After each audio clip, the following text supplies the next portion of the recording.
제가 성경 참 이 말씀을 보면서 디모데전서를 참 많이 봤어요. 그러면서나 바울이 어떠한 사람인가를 알게 되었었습니다. 왜 바울은 왜 이런 은혜를 받았을까요? 왜 이런 은혜를 받아서 하나님께 하나님이 그를 택하여 사용하였느냐는 것입니다. 하나님은 바울을 주님은 예수님은 바울을 준비하셨던 것입니다. 그가 어떠한 삶을 살아갔던 간에 주님을 만나게 되면 변하게 되어 있는 것입니다. 바울은 하나님과 그리스도 예수님의 부르심을 받은 그러한 사도입니다. 바울은 1절에서 자신을 부르시고 사명을 주시니가 누구인지를 분명하게 밝히고 있습니다. 그리스도 예수님이 사도로 만들었다고 이야기를 하고 있습니다. 우리도 주님이 부르셨습니다. 우리도 주님이 부르셔서 우리의 삶을 주님께 드리라고 말씀을 하고 있는 것입니다. 그런데 우리 모든 어떤 믿는 그리스도인들도 부름을 받았으면서라도 주님 앞으로 나오지를 않는다는 것, 이들이 많다는 것입니다. 내가 누군데, 내가 어떤 인데 라고 하면서 나 혼자서 집에서 예배드리고 나 혼자서 집에서 기도하고 그러한 이들이 아직도 많다는 것입니다. 주님은 우리를 부르셔서 주님 전으로 교회로 오게 하시는 것입니다. 주님 전으로 오게 하셔서 너는 나와 같이 가자라고 말씀을 하십니다. 저와 여러분도 주님의 부르심을 받은 그러한 사명자들인 것을 깨달으시기를 바랍니다.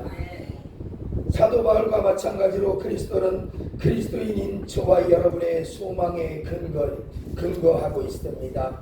그리스도 보혈로 죄를 사함받고 의인이 되었으며 그리스도께서 주신 약속을 믿고 하나님 나라를 소망으로 품게 되었던 것입니다. 사도 바울은 어떤 사람이었냐 하면 많은 이들을, 예수를 믿는 많은 이들을 죽이고 그를 핍박하고 예수 믿는 사람들 핍박하고 폭행하는 그러한 폭행자였었습니다. 그런데 예수님이 그를 만나 주셨습니다. 담메색으로 가던 길에서 담메색 도상에서 예수님을 만난 후로 사도 바울은 변화가 되었습니다. 이러한 담메색 도상 같은 우리도 그러한 담메색 도상 같은 은혜가 있어야 한다는 것입니다. 그러한 은혜를 통하여서 하나님을 만나고 하나님의 뜻을 깨달아 알아가는 우리의 삶이 되어야 한다고 가르치고 있는 것입니다. 그래서 믿음 안에서 자마들 된 디모데에게 편지하고 있는 것입니다. 하나님 아버지와 그리스도 예수 우리 주께로부터 은혜와 긍휼과 평강이 내게 있을지어다 라고 말씀을 하고 있습니다. 사도 바울은 긍휼을 입은 사람입니다. 예수님을 통하여서 긍휼을 입은 사람입니다. 그를 통하여서 그를 통하여서 할 일이 많이 있었기 때문에 그런 것입니다. 주님은 우리 같은 사람도 사도 바울과 같은 사람들도 변화시켜 주었는데 우리 같은 사람들도 주님의 은혜를 주님을 만나지 못하였다면 사도 바울보다 더 큰 죄인이었을 수밖에 없는 사람들입니다. 제가 예수님을 만나서 예수님을 처음 만나고 보았을 때 예수님을 만났는데 우리 집사람을 통해서 제가 예수님을 만났습니다. 근데 우리 집사람이 성경 공부를 해요. 어느 날 제가 일찍 집에 왔는데 그런데 저는 그때 예수님을 믿지 않았었어요. 그때가 거의 40이 넘었을 겁니다. 예수님을 믿지 않았는데 뒤에서 성경 말씀을 공부를 하는데 성경 말씀을 듣는데 그게 그렇게 막 은혜롭더라고요. 엄청나게 그 말씀이요. 그 말씀이 내 가슴에 팍팍 꽂히는데 저런 말씀도 있었나? 라고 제가 그렇게 우리 집사람에게 무엇을 해줬냐면 그 성경 말씀을 한 구절 한 구절 제가 적어서 가르쳐 줬습니다. 우리 집사람이 먼저 나갔는데 제가 우리 집사람에게 성경의 말씀을 가르쳐 주고 있더라고요. 어느 날 보니까요. 그러면서 제가 첫날 교회에 나가고 그 다음날 바로 부흥회 5일을 갔거든요. 그랬더니 하나님이 거기서 은혜를 더하여 주시더라고요. 제가 그전에는 사실 뭐 이렇게 교회 다니는 사람들 보고 저기 하고 그랬었으면 욕은 안 했지만 싫어했습니다. 사실적으로. 그랬는데 그러한 나도 은혜를 도와여 주시니까 내 삶이 바뀐 것입니다. 내 삶이 어디서든 주님을 나타내게 되고 주님을 드러내고 주님 예수 믿으라고 말을 할 수 있게 되었던 것입니다. 우리의 삶이 절로 되는 것이 아닙니다. 주님의 은혜가 아니고서는 우리가 살아갈 길이 없다는 것입니다. 우리 주님은 내게 줄 것이 너무 많다고 말씀하십니다. 그런데 믿음의 사람들과 장로님이나 어떤 분들도 이런 소리도 할 때가 있습니다. 내가 뭐를 줄 것이 뭐가 많다는 거야 라고 하는 소리가 있습니다. 내 거만 다 앞에서 가면 그래도 되지 라고 생각하는 이들이 많다는 것입니다. 어느 포스터를 보니까 이런 포스터가 있더라고요. 저기서 어떤 청년이 걸어오는데 어떤 청년이 여자 친구한테 선물을 그렇게 많이 주더라고요. 그런데 예수님은 저마치서 그 청년을 바라보면서 그런 소리를 그렇게 써있더라고요. 나는 너에게 줄 것이 많은데 너는 나를 보지 않는구나 라고 그러시더라고요. 이 사도 바울도 얼마나 주님을 갈망하며 나아갔습니까? 내가 죄인 중에 죄인이요 괴수라고 이야기를 했습니다. 우리도 그러한 자들을 통하여서 우리도 그러한 삶을 통해서 우리의 삶이 변화되어 가는 것입니다. 주님은 내 삶을 통하여서 내 가정이 변화시키고 내 주변을 변화시키는 것입니다. 제가 예수님 믿고서 우리 형제들이 저를 바라보는 모습이 달라졌습니다. 전에는 무서워서 어거지로라도 앞에서 웃었는데 지금은 형을 보니 내가 하나님이 살아있는 걸 느끼겠다고 얘기합니다. 지금 내 형제들이 다 예수님을 영접했어요. 그런데 우리 제수씨가 저도 지금은 이제 많은 일을 하고 있습니다. 하나님의 주님의 일을 하거든요. 그런데 우리 제수씨가 그런 소리를 하더라고요. 전에는 아주버님이라고 그랬는데 이번에 내려갔더니 목사님 얼굴이 이뻐졌어요 라는 소리를 하시더라고요. 저한테. 아니, 왜 얼굴이 이뻐졌? 자기도 모르겠는데 목사님이라는 소리를 하더라고요. 전에는 그냥 아주버님이라는 소리를 했었는데 지금은 목사님이라는 소리를 들으니 내가 더 변화되어서 하나님 앞에 더 우뚝 서야 되겠다는 것을 더 깨닫게 되더라는 것입니다. 우리는 하나님 앞에 더욱 우뚝 서서 하나님의 일을 감당하며 나아가야 한다는 것입니다. 15절 말씀에 보면 16절 말씀에 보면 이렇게 말씀하고 있습니다. 그러나 내가 긍휼을 입은 까닭은 예수 그리스도께서 내게 먼저 일체 오래 참으심을 보이사 후에 주를 믿어 영생 얻는 자들에게 본이 되게 하려 하시니라 라고 말씀하고 있습니다. 사도 바울은 내게 긍휼을 베푸신 까닭이라고 이야기를 했습니다. 그 까닭은 무엇이냐 하면 예수 그리스도께서 내게 먼저 일체 오래 참으셨다는 것입니다. 사도 바울이 돌아오기까지 얼마나 오래 참으셨습니까? 주님은 우리가 주님 앞으로 돌아오기까지 많이 참고 기다리시고 계신다는 것입니다. 우리의 삶이 엄청나게 죄인이었고 괴수였더라도 우리의 삶을 돌아오게끔 너는 내게 돌아오라고, 너는 내게 돌아와서 나의 일을 하라고 그렇게 오래오래 참고 기다리신다는 것입니다.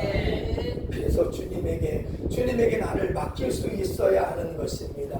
내 삶이 주님이 아니면 나는 아무것도 할 수가 없습니다 라고 주님에게 말씀을 해야 하는 것입니다. 제가 성경 말씀 들으면서 저는 아버지를 몰라요. 그런데 제가 성경 말씀에 내가 너를 그와 같이 버려두지 아니하리라는 그 말씀이 내 가슴에 탁 꽂히더라고요. 나도 아버지가 있었네. 나는 그때 한 번 딱 갔는데 그 풍일 한 번 딱 갔는데 나도 아버지가 있었네. 거기서 제가 눈물을 흘리기 시작했습니다. 저는 아버지의 사랑을 모르고 자랐습니다. 세상에서 남들 하는 거 따라가고 남들과 같이 주먹다짐하고 그렇게 살았지만 제가 예수님을 만나서 너 내 아들이야, 내가 너를 자녀 삼았어 라고 그 말씀을 듣는데 제 가슴이 막 엄청나게 박히더라고요. 그러면서 이게 내가 하나님을 만난 것이구나 라는 것을 깨달았습니다. 제가 그날 첫날 가서 부흥에서 첫날 가가지고 제가 거기서 성령 불을 받았거든요. 뭐가 막 뜨거운 것이 쑥 들어오더라고요. 그러면서 뜨거 그랬는데 그날 나와서 그 다음 날에 이제 기대가 되는 겁니다. 내가 은혜를 받으니 야 오늘 엄청난 은혜를 받았네 라고 했는데 목사님에게 너무 뜨거워서 혼났다고 했더니 목사님이 그런 말씀 하시더라고요. 축하한다는 말씀을 하시더라고요. 왜 그러시냐고 했더니 성령 받은 거야 라고 말씀을 하시더라고요. 그러면서 그때부터 제 삶이 담배 피우던 것을 뿐이었거든요. 제가 그랬는데 그게 하루아침에 탁 끊어져 버리시더라고요. 일을 하는데 제가 사람들을 데리고 가야 되거든요. 데리고 가면서 일을 시키면서 그들에게 무엇인가를 줘야 되는데 같이 또 술 한 잔도 마시고 그랬거든요. 그런데 어느 날 갑자기 들어오질 않더라고요. 내 안에 들어오지를 않더라고요. 그러면서 그러면서 제가 제 동생들한테 그런 소리를 했어요. 나 술 담배 끊을 거야. 그랬는데 제 동생 믿지를 않더라고요. 그런데 어느 날 갑자기 딱 끊어버리고 그게 1년이 넘어가니까 진짜로 끊었네. 동생들이 믿더라고요. 그러니까 그때부터 제 동생들이 변화해지고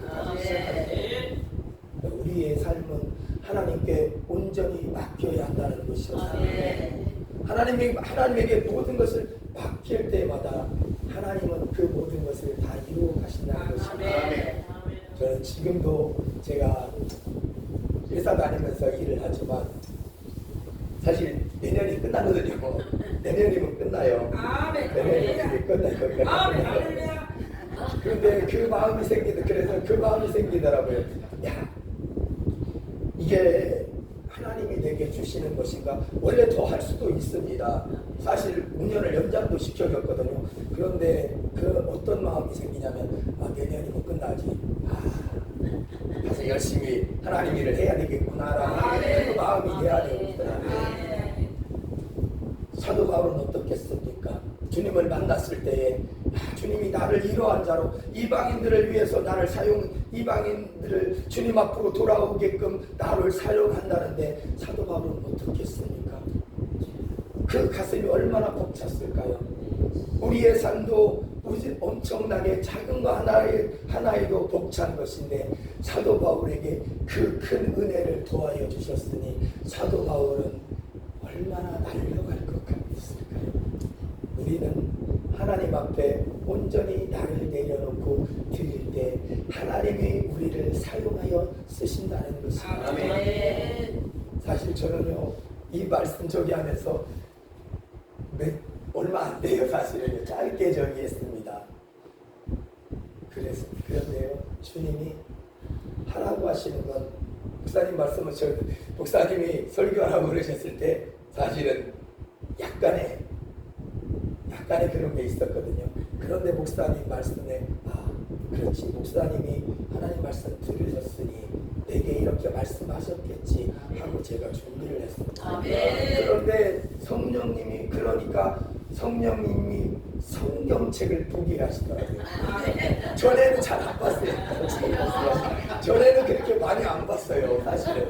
그런데 이번에 이 말씀을 하면서 말씀을 준비하면서 제가 성경을 다시 보게 되었습니다. 그래서 사도 바울이 어떤 사람이었는가, 사도 바울이 왜 그렇게 쓰임을 받았는가, 그걸 알았습니다.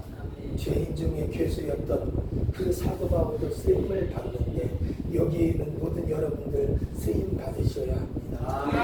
온전하게 하나님 앞에 쓰임 받아서 하나님의 일을 이뤄나가는 그런 여러분이 되어야 하는 것입니다. 그러기 위하여서 우리들은 매일매일 기도해야 합니다. 하나님 앞에 기도하지 않는다면 제가 기도하면서 많이 변했습니다. 이곳에서 기도하면서 아멘. 하나님이 내게도 은혜를 주시는구나. 나는 그냥 세상에서 일을 하는 사람이었는데도 하나님은 내게 은혜를 더하여 주시는구나 깨닫게 되었습니다. 그래서 하나님이 이곳에서 말씀을 주실 때도 있습니다. 너는 두 가지의 마음을 갖지 말라는 그러한 말씀을 주시라고. 내가 두 개의 마음을 갖고 있어. 그 말씀을 깨달으면서 제가 여기서 울기 시작했습니다. 그런데 그러니까 내 얼굴이 우리 같이 일하는 사람들이 그런 소리를 하더라고요. 얼굴이 하얘졌어. 왜 그런지 그러더라고요. 왜 그러냐면 전에는 제가 얼굴이 막 새까맸거든요. 계속 햇볕 안에 있으니까요. 그런데 과장님이 쳐다보시더라고요. 지나가다가 쳐다보세요. 왜 쳐다보세요 과장님? 그랬더니 우리 하얘진 것 같아. 뭐 했어? 그런 말씀을 하시더라고요. 그런데 이렇게 은혜 받고 하나님의 뜻에 먹으니 하나님은 나의 얼굴도 변화시켜 주시고 내 삶도 변화시켜 주십니다. 여러분, 우리는 하나님께 온전히 모든 것을 맡기며 하나님 뜻을 구하며 나가야만 하는 것입니다. 사도 바울이 그랬던 것처럼 사도 바울이 얼마나 기도를 많이 했고 얼마나 핍박을 많이 했던 자였습니까? 그런데 나도 율법주의자였다고 사도 바울은 이야기를 합니다. 그러한 내게 주님이 찾아오셔서 나를 변화시켰다고 말하고 있습니다. 오직 주님만이 우리를 변화시켜 가시고 우리의 삶을 이끌어 가주신다는 것입니다. 제가 예수님의 십자가를 저는 병원에도 입원도 참 많이 했습니다. 사고도 난 것도 있지만 또 수술한 것 때문에 병원에 입원을 했습니다. 그런데 병원에 입원을 했는데 저는 무지하게 아프고 허리가 주사를 놓을 때 허리에 주사를 놓는 경우가 있거든요. 척추에 주사 놓을 때 너무 아프더라고요. 차라리 막 확 끊어지는 게 낫겠다는 그런 마음이 있었는데 예수님이 채찍에 맞는 장면이 딱 떠오르더라고요. 그러면서 나는 하나도 안 아픈 거예요. 얼마나 아플까라고 제가 그 자리에서 얼마나 아플까 했는데 나는 하나도 안 아프더라고요. 예수님은 우리의 모든 죄와 모든 허물과 질병까지도 그렇게 짊어지고 가신 것입니다. 오직 예수님만이 우리의 길이요 진리요 생명인 것입니다. 그러므로 우리는 깨달아야 합니다. 깨달아서 더욱더 주님을 의지하고 주님 앞에 무릎 꿇고 나아가야 하는 것입니다.